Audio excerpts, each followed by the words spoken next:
আবার এসছি তোমার কাছে। হাত দেবেন না, পায়ে হাত দেবেন না, কেউ পায়ে হাত দেবেন না। লাখো লাখো ভক্ত রোজ এভরিডে লাইন দেয়, ভক্তদের মাথা ঝালাপালা করে দেয়, পদ্ম নিতে হবে হাতে জোর করে ধরিয়ে দেয়। ভক্তদের ঝালাপালা না করলেও আমার নাম দিয়ে তারা বিজনেস করছে, কেন হবে? আপনারা দেখছেন আদর্শ তিতুমির পত্রিকার সঙ্গে রয়েছি আমি ধৃতরাষ্ট্র। আজকে আপনাদেরকে আমরা দেখাবো, আমরা তো দেখাচ্ছি ধারাবাহিকভাবে, যে কিভাবে একজন মহিলা, তিনি চিটফান্ডের এজেন্ট ছিলেন, যার কোনো ত্যাগ নেই, যার কোনো তিতিক্ষা নেই, যার কোনো সাধনা নেই, তিনি হয়ে গেছেন কৃষ্ণকালী মায়ের কন্যা। মানে আসলে কৃষ্ণকালী তিনি নিজেকে বলতে চান। মায়ের সামনে বসে পা ধোয়ান, লোককে দিয়ে গলায় মালা পরান, এগুলো তো আপনারা দেখেছেন। আজকে আমরা দেখাবো আপনাদেরকে যে কৃষ্ণকালী মা মনে হচ্ছে যেন তার একার সম্পদ। মায়ের মুখ মোছাতে মোছাতে পুরো নাটক করছেন মা। মানে আপনারা কি বলবো, আপনারা আগে শুনুন না, দেখুন ওই নাটকটা ওনার। বলে তুমি খ্রিস্টান, বলে তুমি জৈন, বলে তুমি ভগবানের নাম রাখতে পারবে না, কার পিঠে তুমি লিখে দিয়েছো মা? কারণ এগুলো আমাদের স্বার্থপরের জন্য আমরা ভাগ করেছি। তোমার সবাই সন্তান মা, তোমার কাছে সকল সন্তান মা, তোমার কোনো জাত পাত নেই মা, তুমি সবাইকে ভালোবাসো, সবাইকে তুমি বুকে আগলে রাখো মা, বুকে আগলে রাখো। যারা জাতের বড়াই করে মা, যারা জাতকে নিয়ে অহংকার করে, তাদের মধ্যে কোনো চেতনা নেই আমার মনে হয় মা, কোনো চেতনা নেই মা, তাদের অহংকারটাই সবশেষ, আর অহংকারই মূল পতনের কারণ। তুমি কলিযুগে সমস্ত কিছু তুমি দেখিয়ে দিয়ে যাবে মা।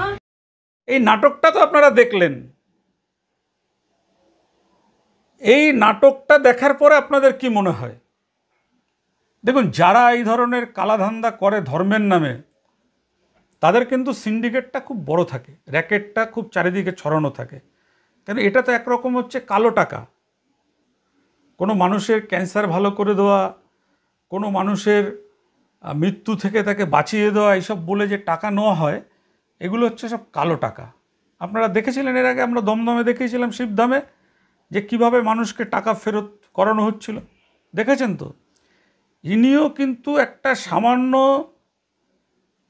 চিটফান্ডের এজেন্ট। ওনার হাজব্যান্ড ফুচকা বিক্রি করতেন, কোনো ছোট নয়, কাজের কোনো ছোট নয়। যদি উনি ফুচকা বিক্রি করেই খেতেন, তাহলে কিন্তু ওনাকে আমরা স্যালুট করতাম। ফুচকা বিক্রেতা এখন ফুচকা বিক্রি ছেড়ে দিয়েছেন, ছেড়ে দিয়ে তার স্ত্রীর পেছন পেছন সবসময় থাকছেন। বুঝতে পেরেছেন? তাহলে ধান্দা যদি না থাকে, তাহলে ফুচকা বিক্রিটা বন্ধ হয়ে গেল কেন? উনি খাবেন কিভাবে? এবং আপনারা দেখবেন খুব অবাক কাণ্ড, প্রত্যেক দিন যখন উনি বাড়ি থেকে আসেন, তার একটা নিত্য নতুন শাড়ি পরা থাকে। আমরা অবাক হয়ে যাই যে যখন আমাদের দেশ, আমাদের রাজ্য একেবারে উন্নতির চরম শিখরে পৌঁছে গেছে, তখন কিভাবে একজন মহিলা এইভাবে কালাধান্দা করতে পারেন? কিভাবে কালাধান্দা করতে পারেন? সোশ্যাল মিডিয়ার যুগে ফেসবুক, ইউটিউবকে অনেকেই হাতিয়ার করে সাধু, কেউ মনসা হয়ে যাচ্ছে, কেউ শিব হয়ে যাচ্ছে, কেউ মাতারা হয়ে যাচ্ছে, কেউ গুরু বাবা হয়ে যাচ্ছে। এদের ফেসবুক যখন বা ইউটিউবের জামানা আসলো, তারপরে কিন্তু এদের উত্থান। কিভাবে উত্থান?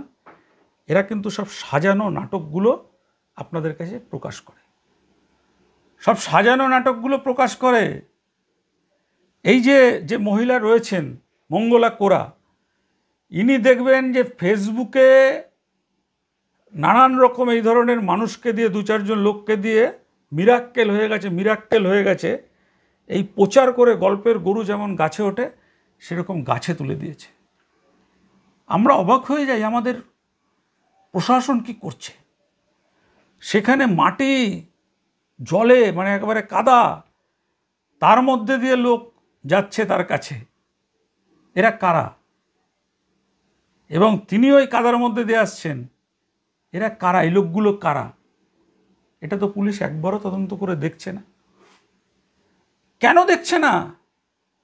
পুলিশেরই তো দেখা উচিত। যে মহিলার কোনো ত্যাগ নেই, যে মহিলার কোনো তিতিক্ষা নেই, যিনি কোনোদিন সাধনা করেননি, তিনি হয়ে গেলেন সাধিকা, আর তিনি এইভাবে মোটা টাকার ব্যবসা চালাচ্ছেন। দেখুন, আমাদের এর ফলে যেটা হচ্ছে, আমাদের রাজ্যে যে সমস্ত গরিব মানুষগুলো আছে তারা গরিব থেকে আরও গরিব হচ্ছে। আমরা এটার পেছনে মনে করি আমাদের সরকারের 100% দায়ী। কারণ যে মানুষগুলো তাদের কাছে যাচ্ছে, তাদের না পাচ্ছে তারা সরকারি চিকিৎসা পরিষেবা ভালো মতন। গ্রামের হাসপাতালে যাবেন, চিকিৎসক হাসপাতাল ছেড়ে দিয়ে বাইরে চেম্বার চালাচ্ছে, আর যে চিকিৎসক থাকছে হাসপাতালের আউটডোরে, আপনি গিয়ে যদি তার কাছে কোনো রোগের কথা বলেন, সে আপনার মুখের দিকেও একবার তাকাবে না। আপনি বললেন পেট ব্যথা, এই আমার মানে কানে ব্যথা বা জ্বর, ও লেখা শুরু করে দিল, পেসিমল লেখা শুরু করে দিল, দিয়ে বললে এই ওষুধগুলো কিনে খান। তাকে যে স্টোথো দিয়ে দেখা, এইগুলো কিন্তু আজকালকার আমাদের চিকিৎসকরা অধিকাংশই করছে না। এর ফলে এই গরিব মানুষরা কী ভাবছেন, ওই যখন ইউটিউবে বা ফেসবুকে দেখছেন, আরে বাবা মায়ের তো বিরাট বড় ভক্ত, এনার কাছে গেলেই আমার রোগ সারবে। এই যে সিন্ডিকেটের যে চক্র, এই চক্রটা কিন্তু গরিব মানুষ বুঝতে পারছে না।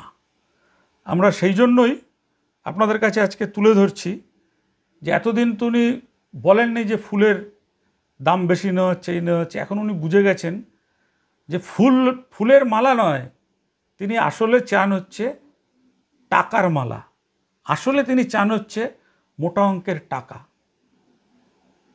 পুলিশের, ভিজিলেন্সের উচিত যে এই মহিলা এই মুহূর্তে কত লক্ষ টাকার মালিক এবং কিভাবে তিনি এত লক্ষ টাকা রোজগার করলেন।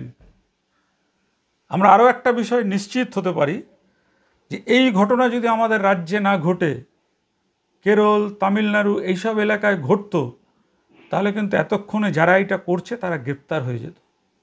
কিন্তু এখানে কি করবেন বলুন? পুলিশ এসে উল্টো ওনার থেকে পায়ে হাত দিয়ে নমস্কার করে পুলিশ ওনার থেকে আশীর্বাদ নিয়ে যাচ্ছে। কেন? আর যে পুলিশ নিচ্ছেন তাকেই বা কেন পুলিশ বিভাগ থেকে সাসপেন্ড করা হচ্ছে না?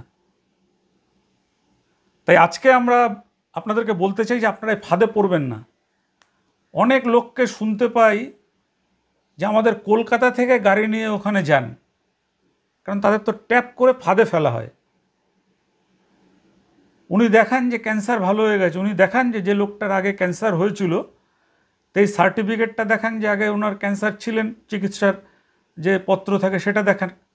এরপরে ওনার কাছে এসে ওনার দাওয়াই খেয়ে ক্যান্সার সেরে গেছে সেই পত্রটা দেখাক, তাহলে তো মানুষ বুঝবে।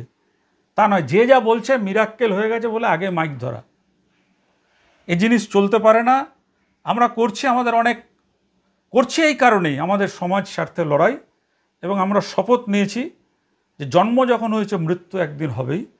মৃত্যুর আগে মানুষের মঙ্গলের জন্য, মানব মঙ্গলের জন্য যে কাজ করা দরকার সেই কাজ আমরা করে যাব নিরবিচ্ছিন্নভাবে। তাই কিন্তু আমাদের কাগজের ট্যাগলাইন আমরা দিয়েছি, কোনো বাবুদের কাছে আমাদের লেজুর বাধা নয়, একমাত্র মানুষের জন্য গলা তুলে কথা বলে আদর্শ তিতুমির পত্রিকা। আজকে দেখুন সেই খবর।